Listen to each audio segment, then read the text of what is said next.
All right, folks, we're going to get started with the next talk. If I could invite you to have a seat for sticking around for Ping's presentation. Thanks.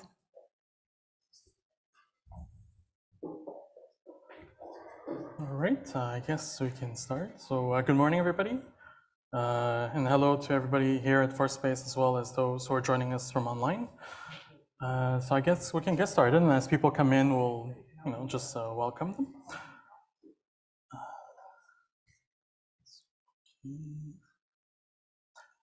So I'd like to start with the territorial acknowledgement.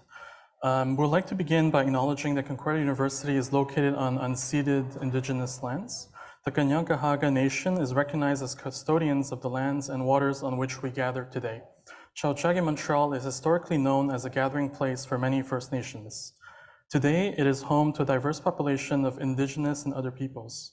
We respect the continued connections with the past, present, and future, and our ongoing relationships with Indigenous and other peoples within the Montreal community. So welcome everybody to the session entitled AI Applications in Education from Student Service to Immersive Learning. Of course, I really hope today you'll be going to many very interesting talks from our colleagues. And as much as you'll be hearing a lot from us, I think one very important thing to remember is we will also really love to hear from you. So if during the day you have any questions or comments or feedback about things that you've seen, thoughts of different things that you would like to see in the future, please don't hesitate to reach out to us. We're really committed to making this better every year. So I guess without further ado, I'm gonna get started. So welcome everybody to this presentation. So just a 30-second introduction of who I am so that you know who I am, where I come from, what I do, etc. So my name is Ping. I'm a learning experience designer from Concordia, Knowledge One. We basically develop online credited courses for Concordia. So our bread and butter really is about providing help for faculty members to transition their courses online, and to accomplish this goal, our teams have instructional designers, videographers. So we're really a diverse team to ensure that we cover all bases of our faculty members. So this is just to let you know in a very short who I am and where I come from. So given the time frame that we have today, I think it's very important that this is basically the roadmap that I'm proposing for us. AI is a really big topic, and it's going to be difficult to tackle everything at once. So what I'm proposing today is really to start with a bit of a terminology exercise, very simple, just to make sure that we both know what we're talking about, and then actually to base the presentation mostly on case studies of concrete situations where we've implemented and integrated AI into an academic university setting. And if I manage to get through all of this without wasting my time, I will happily take questions. But of course, I also want to mention that just because the presentation ends today doesn't mean that the conversation ends. So if at any point you have any questions, you would like to continue talking about this, please don't hesitate to reach out to us and to continue this conversation. So here we go. So just going to the basics, in case some of you are not familiar with this or have never heard of it or don't know much about it. So what exactly do we mean when we talk about artificial intelligence? Because it can mean many different things to many different people. So just to narrow down the scope of our presentation a little bit today, I've decided to work with two definitions. The first one comes from John McCarthy, who's a pioneer computer scientist in artificial intelligence. And he describes it as it's science and engineering of making intelligent machines, especially intelligent computer programs. So there's a certain element of intelligence involved with machines and something of that nature. But also from another rather authoritative source, a very important book on artificial intelligence called Artificial Intelligence, A Modern Approach by Stuart Russell and Peter Norwig. They describe it as more systems that think like humans and systems that act like humans. So I think this kind of definition gives us enough leeway for us to actually go through a little bit of exploration on this topic. So it's sort of what I'm gonna use to kind of slowly move towards some of the topics that I wanted to cover today. So when we talk about thinking and acting like humans, right, I think many of us have probably seen this or heard it from the news.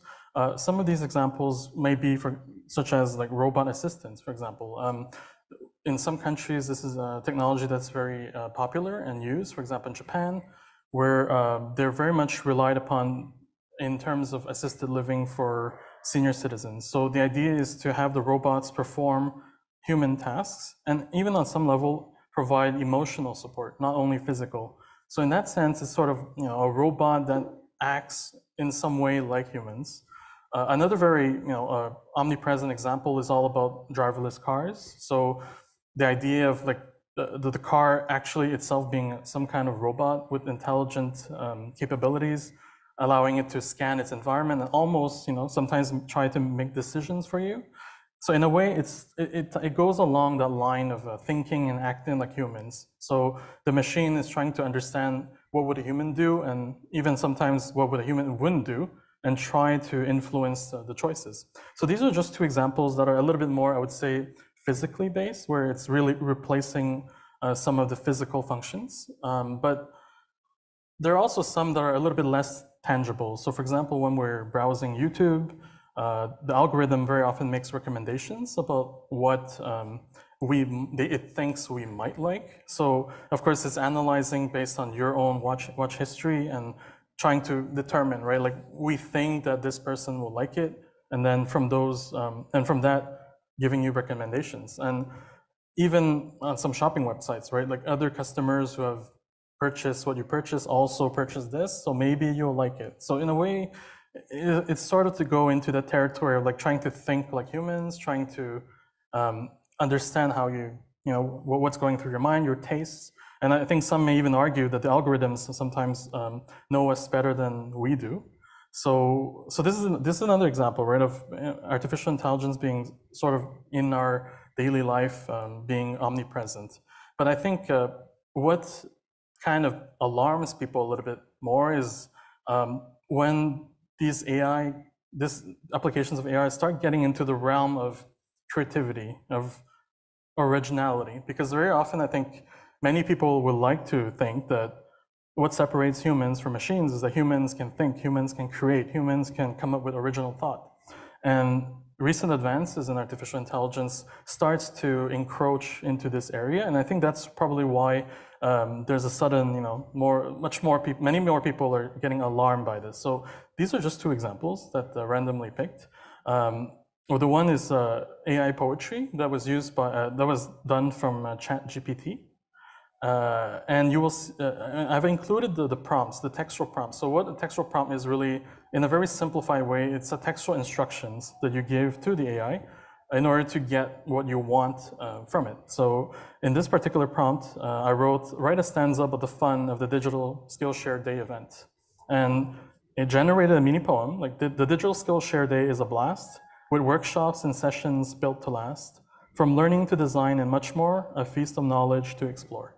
Now, I never said it was good poetry, I'm just saying that it's poetry, and it's attempting to do what we request out of it. So this is just an example of it trying to, understand what is aesthetically pleasing to humans and, generating something. And the other example on the other side, the prompt is exhibition space with glass walls, a large projector, as you can see in the fourth space, facing a busy North American street. In fact, I actually had the fourth space in mind when I wrote the prompt, and I was just curious to see what it could come up with. In this case, I just use one of the many tools called the Night Cafe Creator, and it generated this image, which at first glance kind of looks, fairly conventional in terms of exhibition space. Of course, in no way comparable to for space, but this is just to show you a little bit of why some people might be alarmed, because it starts getting a little bit difficult to understand, like at first glance without context, to know like,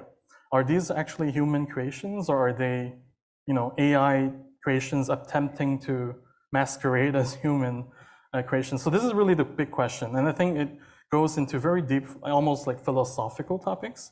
Unfortunately, I don't think necessarily that we have the time to talk about these big topics. So the way I wanted to go about this is actually to really focus on practical applications. So these are really big ideas, crazy ideas, but how specifically do they impact daily life of our work in a university academic context. So in this part, the first example I want to share with you is actually the EC-Amy chatbot, which uses the IBM Watson AI engine. Just for your information, EC from EC-Amy stands for eConcordia. So the reason why I wanted to share this example is because a lot of our work at eConcordia is student-facing. So whether it is at the beginning of the semesters or throughout the year, we very often get queries from students because there are many students taking online courses, and very often there are questions about technical issues, trying to figure out information about their status, all these things. So we do get a very large number of queries and information requests from the students. So that's why on our website, we've actually integrated a chatbot service. So this chatbot is actually not, there's nothing, I would say, witchcrafty about it. It's a fairly straightforward chatbot. And so essentially, you can have a conversation with this personal assistant. So it will say, hello, I'm EC-Amy, your personal eConcordia chatbot. How can I help you? And which topic are you interested in? Because usually when the students access this, they usually have a specific question or issue in mind. So I guess I can just do a live demo. I already have it opened. So I'm just going to share it with you to show you a little bit what it looks like. So when you when you get onto the website, oops, I think I have to temporarily unshare so that I can share the correct thing.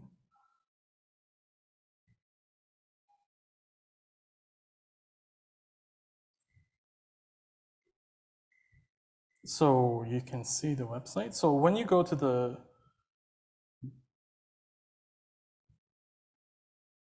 sorry, there's a little thing blocking my, just trying to access the,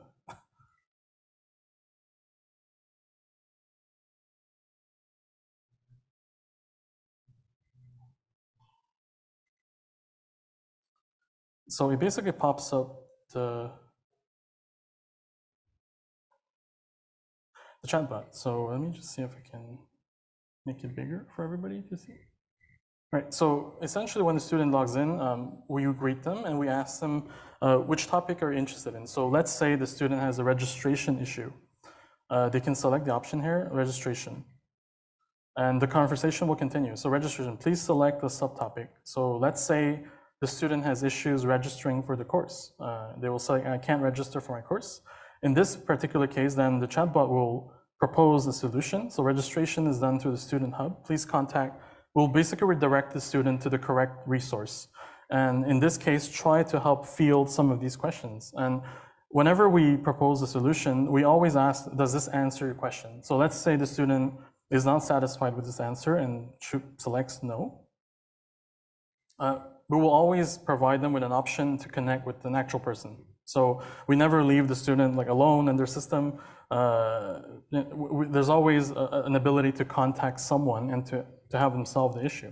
So this is a particular case of, so this is one particular application of how we do this, because essentially throughout the semester or the year, we tend to get a huge amount of information, and this actually helps us filter a lot of these queries and to help basically our colleagues use their time more effectively. So what this means is that some of the observed changes is after 1 year of usage, the number of support tickets was actually reduced by 35%, which is not a negligible amount.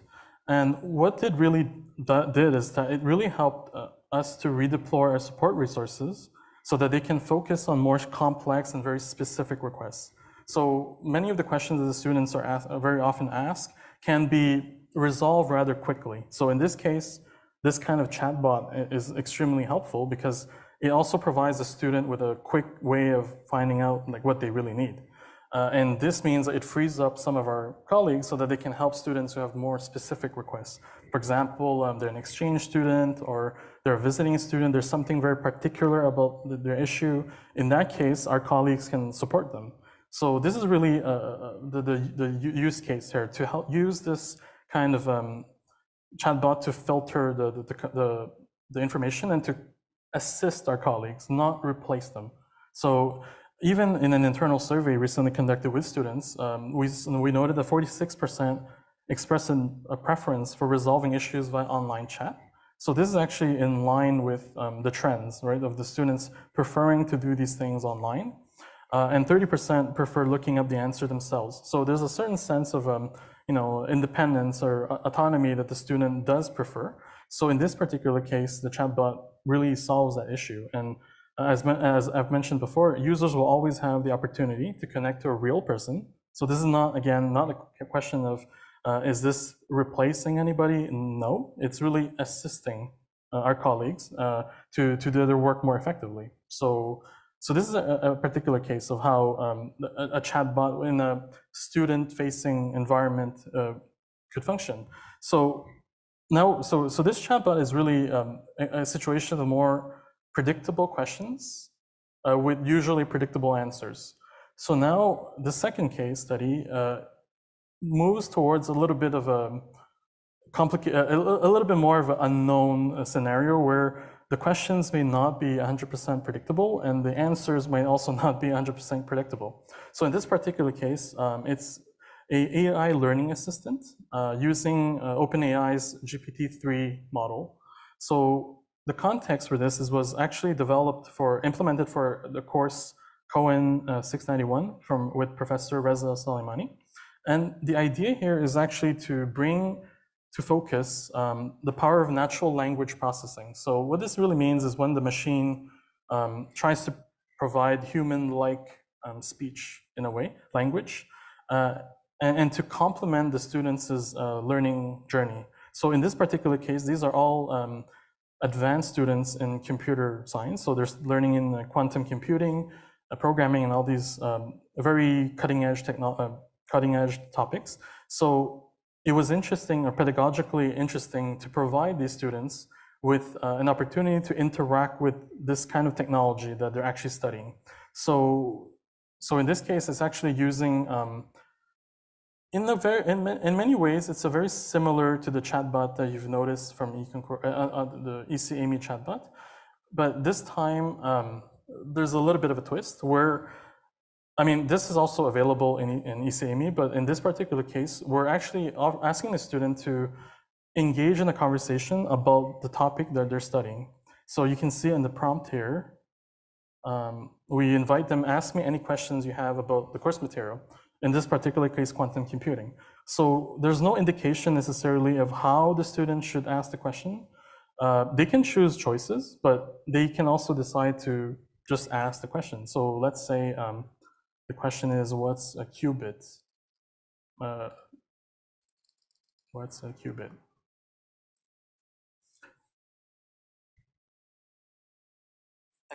A qubit, or quantum bit, is the basic unit of information in quantum computing. In a classical system, a bit... So I'm just going to mute it, but essentially we added a text-to-speech option just to improve the accessibility component of, just the accessibility level of the component. But you can see here, the idea is it's almost like the way that I look at it, it's kind of like Google, but with a little twist. So it's a kind of a Google expert, if you will. And the idea here is it can basically answer your questions and provide you with contextually relevant answers. But I think the real interesting part is when the what questions tend to be fairly easy because they're fact-based, but you might start asking a little bit deeper questions like, why do qubits exist? And it'll keep going, it'll maintain this conversation to okay, I don't know why it doesn't, why do qubits exist? Oh, that's, it was working this morning. Sorry about that. Did I spell it correctly?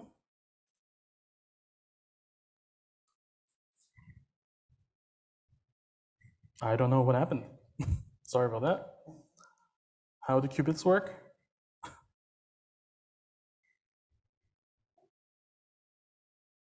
All right, well, anyways, I don't know what happened in this particular case, but if these issues happen, we do have a report issue button because some of this technology is fairly new and we're expecting, issues like this where we were not sure why some of these things are not sometimes a little bit clunky. So we always allow the opportunity to report the issues so that our development team can actually look into these things. So So essentially, it's to allow the student to have a conversation about the topic that they're studying. And in many ways, we always offer them related questions. So you saw earlier, I selected from one of the recommendations here. What are the benefits? So it's to help the student deepen their understanding on their own time in a fairly independent way. So, and this ultimately leads to what they're studying, because they are students who are currently looking into advanced artificial intelligence, quantum computing, and all these issues. So allowing them an ability to interact with this kind of tool is pedagogically relevant for their, to enrich their learning. So, of course, part of this exercise is we ask the students to interact with this tool and to reflect on it. So how can, for example, answering questions like how can their field influence AI? How can AI influence it? What are some of the interactions that intrigue you? So for example, like the question that I just asked earlier where it wouldn't answer, for example, then the question is, well, what's the issue? How would you design this differently? What do you think caused the issues of how it generates the answers, etc. So these are all very like advanced questions about quantum computing, artificial intelligence, and these topics. And it was really to provide this tool for the student to play with, and so that they can come up with their own ideas and reflections about this topic. So, and just as a side note, the access to this tool was actually very limited to a very specific time frame for this activity alone. So we actually didn't give them access to the whole thing for the whole semester. It was actually for a very particular purpose in a lesson that was where it was relevant. So that was actually another example, right? So we started with the chatbot, which was predictable questions, fairly predictable answers, to something that's a little bit more unpredictable questions, because we wouldn't have known what question the student would have asked, and fairly technical and unpredictable answers. So the third example I wanted to look into today, and the last one, is where artificial intelligence begins meeting virtual reality, using the same technology that was used in the previous example. For those of you who are not familiar with virtual reality, I'm not going to go too deep into it, but just to give you a general idea in case you're not familiar with it, it's an immersive technology where the users wear a virtual reality headset, and they're basically immersed in an entirely virtual environment. And there are certain things that they can do with this environment that for them to explore. So it's really kind of an immersive technology. In fact, if you've never done any before, we happen to be at the Force Space today all day. So if you ever want to try some virtual reality experiences that were developed at Concordia University, please don't hesitate to drop by and say hello. But over the years, we've had the opportunity to develop a certain level of expertise in this field, right? So, for example, we developed an experience called Foboramas VR for a course, SOCI 280, with Professor Jean-Philippe Warren. It's really a time travel experience. So I'm not going to say too much about it, because if you want to find, you'll be able to try it at the Force Space today. But it's really to allow the student to go into a different time and space, and to experience history in a different way, in a different immersive way.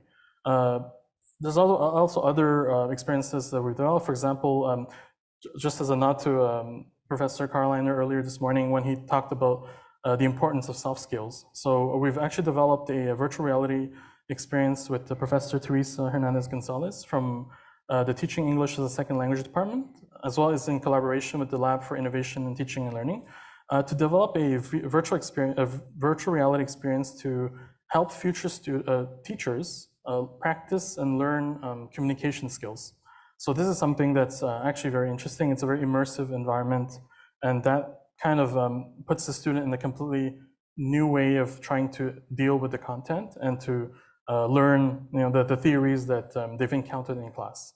So then it actually led us to the question in early spring of last year, where we started exploring the possibility of merging virtual reality, which is a total immersive experience, with artificial intelligence that is able to generate human-like speech and human-like interactions.